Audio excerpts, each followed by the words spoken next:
जो आपका वैचारिक गठबंधन है, क्या उसके खिलाफ एक आंदोलन तो नहीं है, उसके खिलाफ एक आवाज तो नहीं है? देखिए, वैचारिक की बात जहां तक आप कर रहे हैं, विचारधारा सबकी अलग अलग होती है।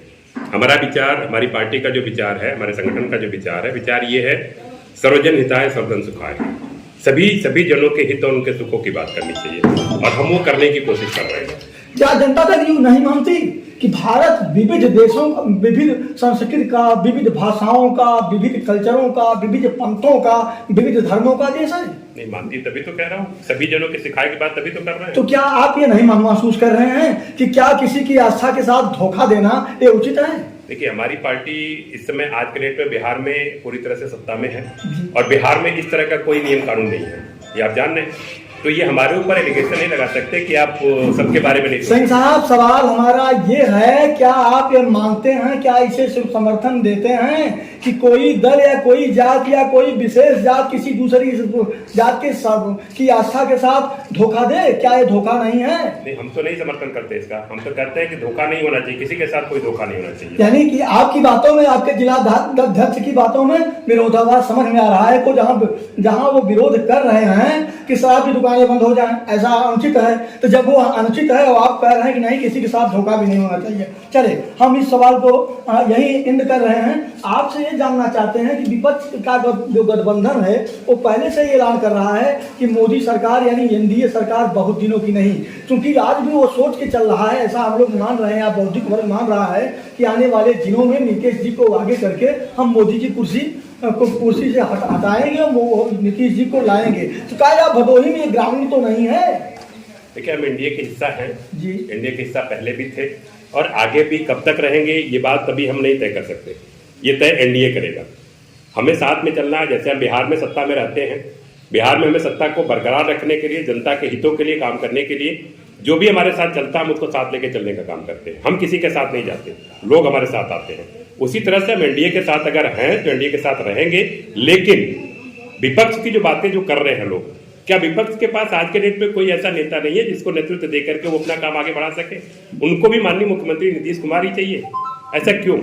ये तो सोचने का सवाल है। ऐसा इसलिए कि नीतीश कुमार जी के ही नेतृत्व में वो लोग एकजुट हुए थे, उन्हें नई ऊर्जा मिली थी, उन्हें लग रहा था कुछ कैटेगरी के और नेता कोई है नहीं है। आप भी नजर देख लें, अगर चाहे शरद जी हों, शरद पवार जी की बात मैं कर रहा हूँ, या नीतीश जी हों या लालू जी हों, इसके अलावा और कौन इस कैटेगरी के लीडर हैं कि जो देश को संभाल सके, जिनके पास अनुभव हो? इसीलिए इनके शायद हम लोग समझते हैं, बौद्धिक वर्ग समझता है कि नीतीश जी जब आगे आए तभी पूरा देश जो विपक्ष में था, जो एनडीए के विरोध में था, भाजपा के विरोध में था, वो एकजुट होने की हिम्मत जुटाए। तो इसीलिए कहीं ये संभावना नहीं है कि जो तब नहीं हो पाया वो अब हो जाए, और उसका आधार आप भदोही में घोषणा करके दे रहे हैं, संकेत देख करके दे रहे हैं।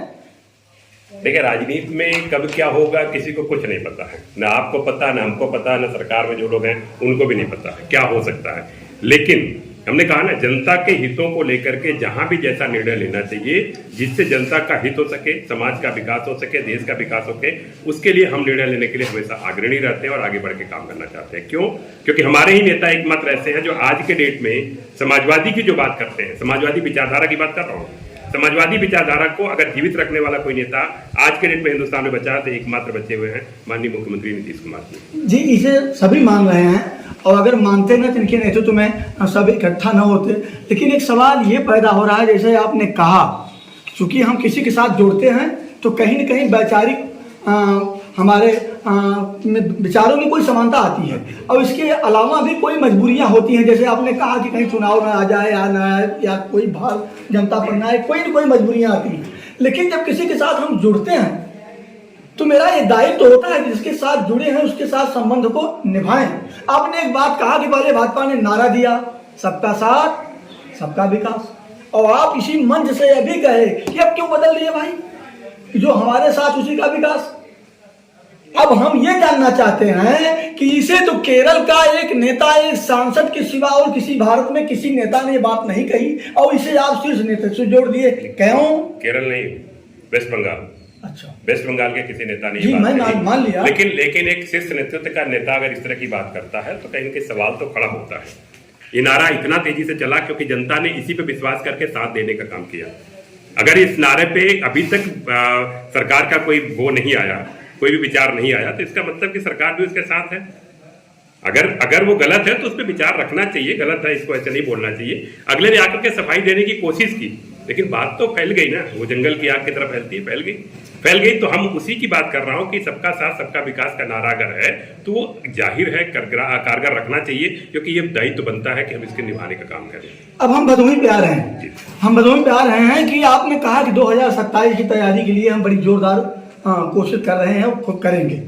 आपने ऐसा इस कार्यकर्ताओं के बीच में कहा है, तो अगर जो 2027 में कहीं एनडीए आपको भदोही में स्थान न दी और आप स्वीकारते हो जनता दल यू का वजूद जो है वो मिर्जापुर मंडल या बनारस क्षेत्र में मजबूत है, अगर यहाँ से आपको सीट न दी, क्या जनता दल यू एनडीए से बगल हो सकती है या भाजपा का विरोध करके हमारा प्रत्याशी उतार सकेगी? जनता दल यूनाइटेड ने पिछली बार 2022 में भी ये काम करके दिखा दिया, इस पे सवाल खड़ा होना नहीं चाहिए।